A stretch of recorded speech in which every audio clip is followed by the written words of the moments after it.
That. Let's start. Okay. Okay, ladies and gentlemen, it's my pleasure to see you all here. Thank you very much, Beth, for inviting me to be here with you to talk on the fascinating topic. We have a very good selection of professional speakers today. So let's stick to the schedule. Can you please start with the presentation? The topic of our today's panel is in vitro in vivo correlations for nanoformulations. And I'm going to present an introductory part of it that describes the efficiency of nanoformulations targeting to the site of action and the factors that govern it. So let's first define the stages of targeting. What do we mean by targeting? What do we mean by the site of action for nanoformulations?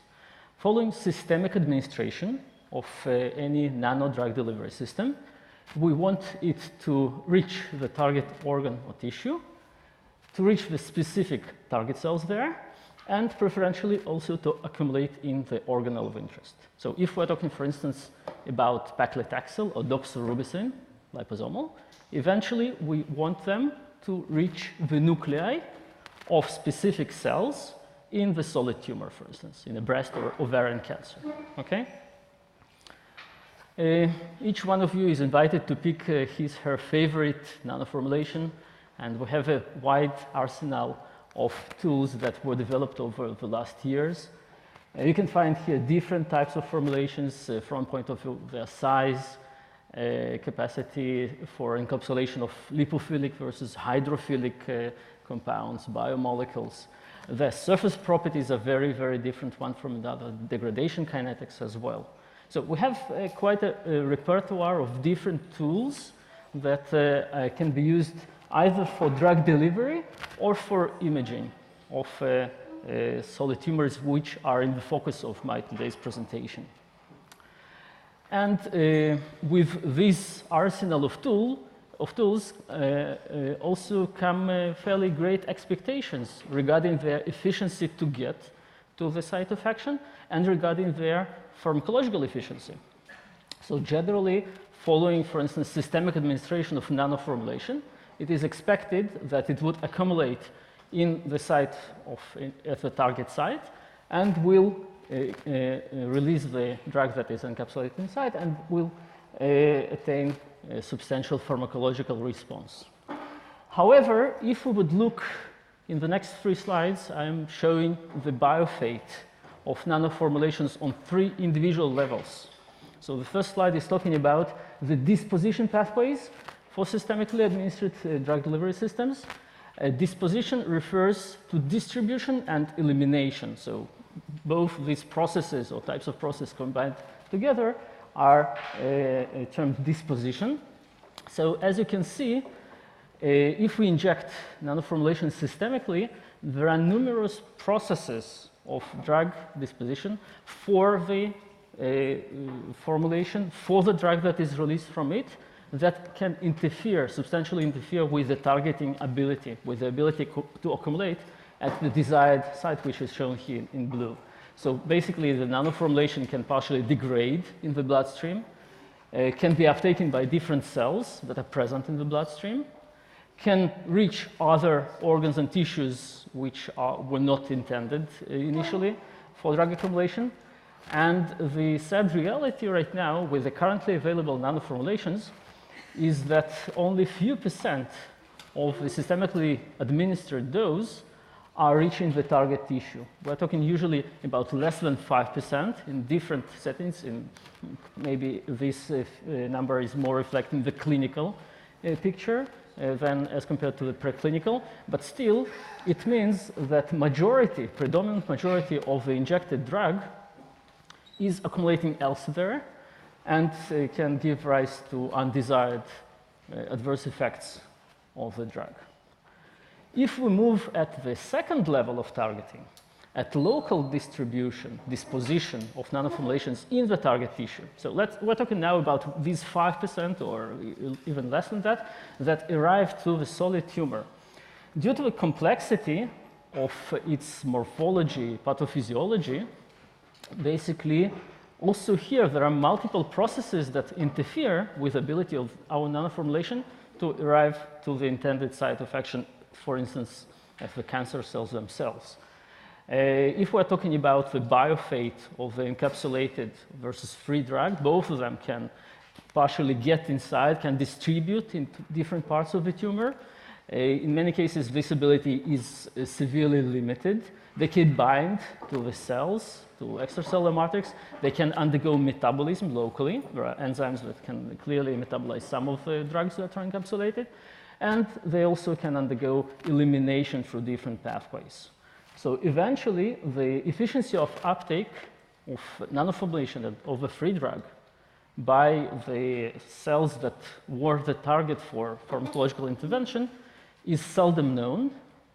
And we don't know, I cannot give you a number, what is the efficiency of targeting of nanoformulation of this or that type if we, again, are talking about this specific process as compared to other distribution disposition pathways.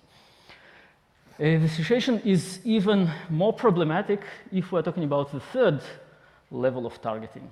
Definitely, there are many barriers, intracellular barriers, for delivery of nanoformulation to the intended organelle of action. Again, I want to remind you, for instance, for drugs that are acting through DNA binding, intercalation, etc., only the drug that is reaching the nucleus would be active.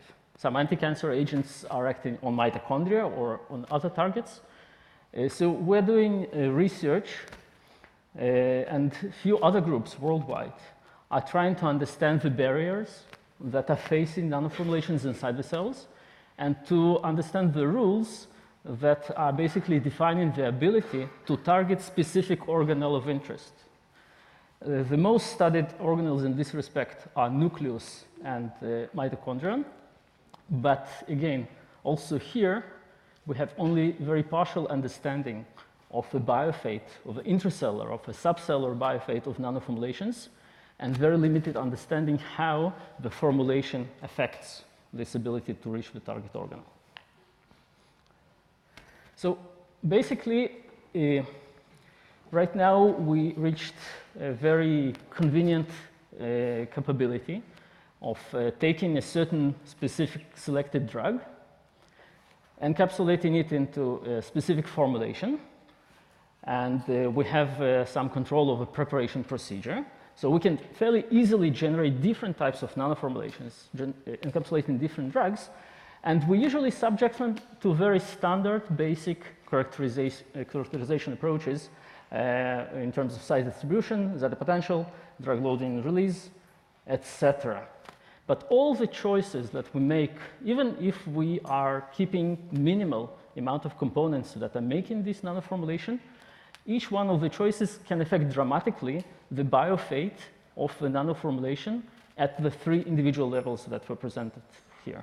I'm just showing a couple of examples. You can see here on this slide how pegylation can affect the systemic versus local disposition of nanoformulations, how the size distribution and zeta potential can affect the ability of the nanoformulations to interact with different cells in the bloodstream, or can lead to local aggregation, which can definitely affect the systemic and local biofate of these formulations.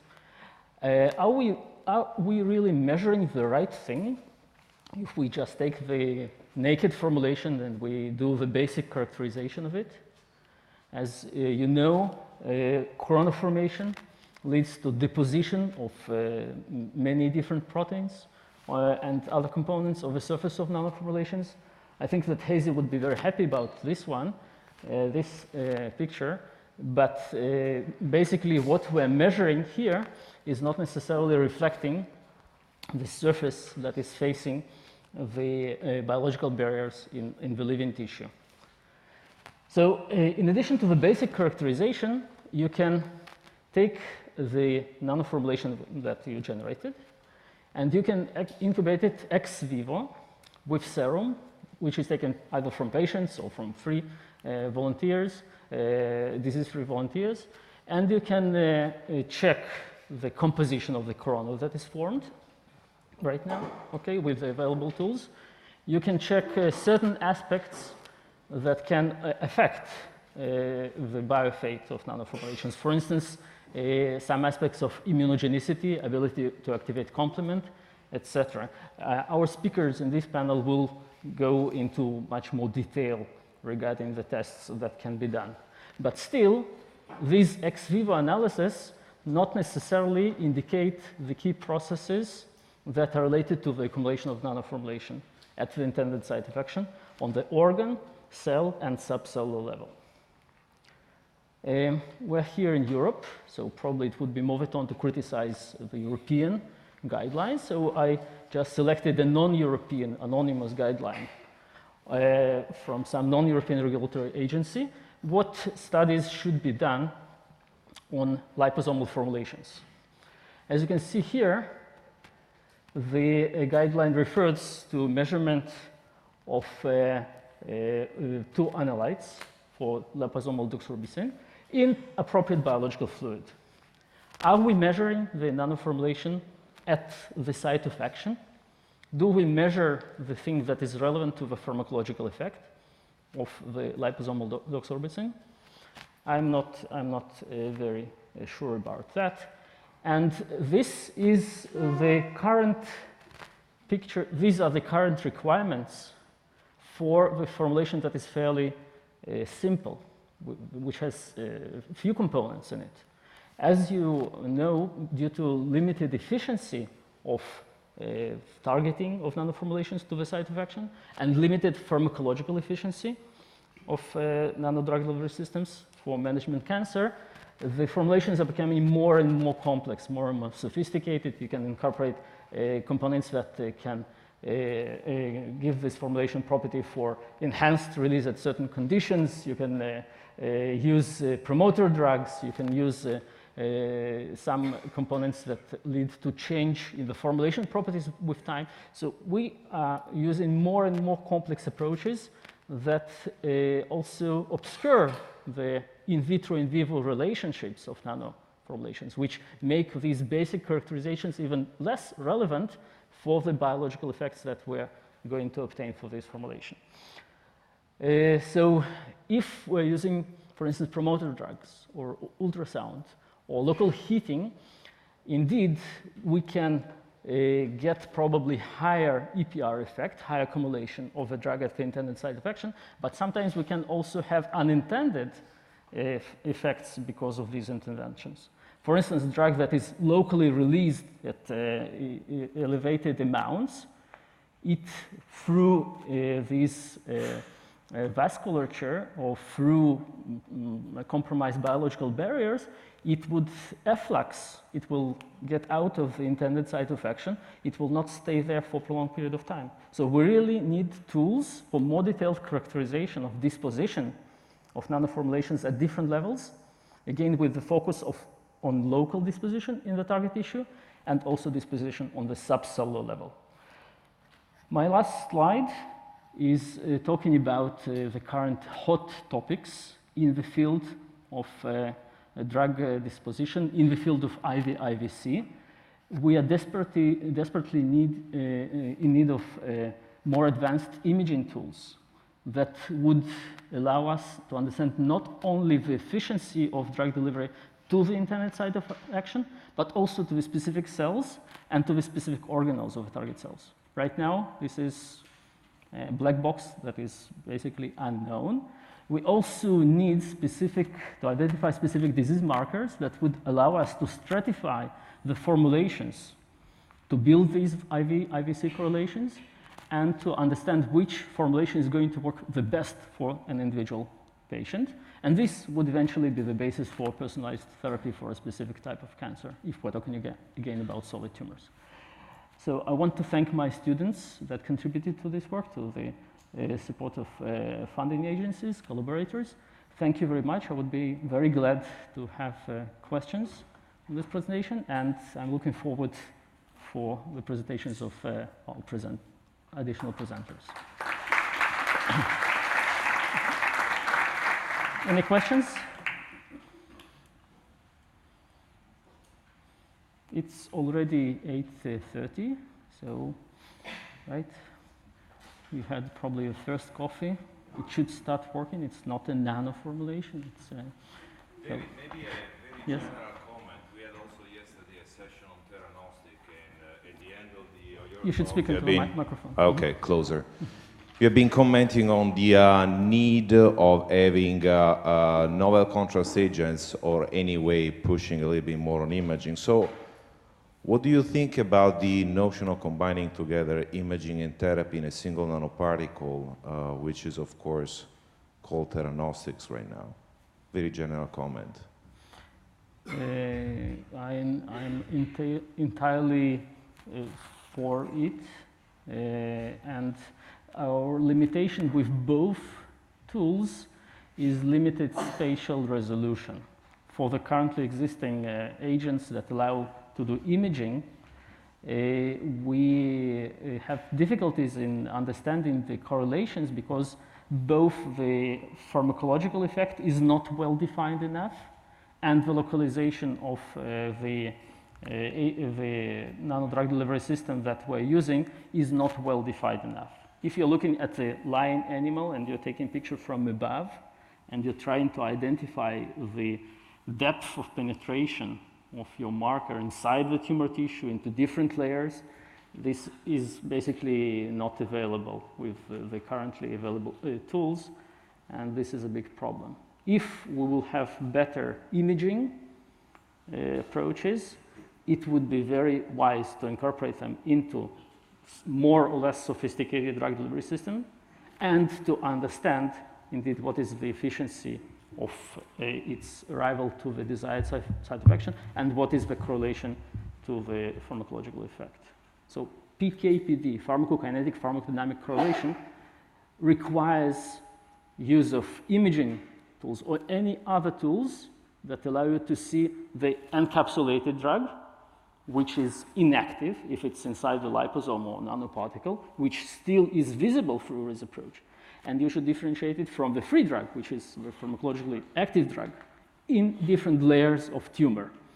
So if your theranostics would be able to differentiate between these two pools of drug and the local permeability, it would be basically part of the final solution to this problem. Any questions? Okay, so thank you very much. And we have our next speaker.